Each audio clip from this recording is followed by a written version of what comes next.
The recession is over. What a bunch of BS. Frankly, it upsets me a lot when I hear politicians and people in Washington saying that we're in a recovery and the recession's over. We're not. If you look at unemployment, it's still rising. Any headlines that claim unemployment's getting better is simply manipulated statistics where they're not counting people. Housing's not getting better. I work in real estate every single day in Arizona and monitor real estate on a national level, and I'm yet to see anything that suggests real estate is actually getting better. I see a lot of headlines that are just BS. They make absolutely no sense. The bottom line is foreclosures are rising. It's harder than ever to get a mortgage, and the real estate market is not getting better. Your home's value is simply not going up. The dollar is crashing. When I look at countries like Russia, China, Japan getting out of the dollar, China hoarding gold, uh, absolutely the dollar is just going into the toilet. They're actually looking right now at this quantitative easing, which is basically the Fed and the government trying to spur inflation to get us out of this so that they can create more trade.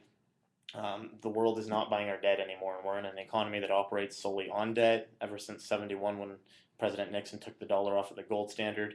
So, with all of these things going on, it's just absolutely ridiculous when I hear that we're in a recovery. They're looking at adding in healthcare.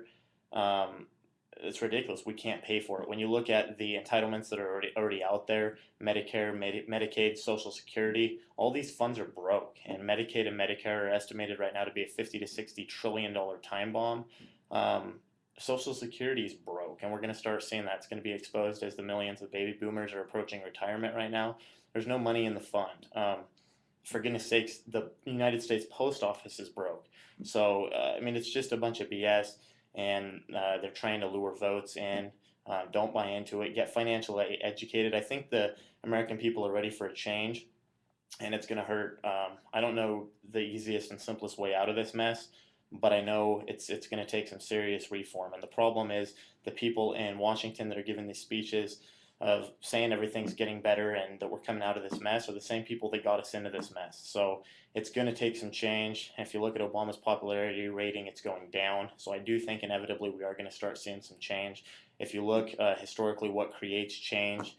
You look at Ronald Reagan, look at Bill Clinton, even look at President Obama. It's when the people before them just piss everybody off. And if you look at George Washington, or sorry, George Washington, George Bush, everybody was sick of him. He was a disaster, a complete disaster. And so everyone wanted change. We brought in Obama, and we got what we wanted. A worse problem.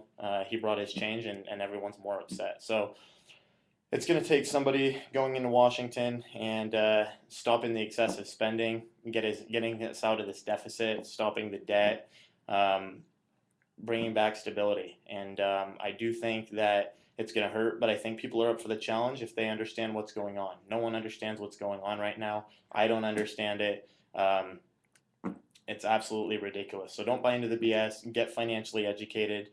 Do what you need to do to survive, and hopefully we can all come out of this mess together.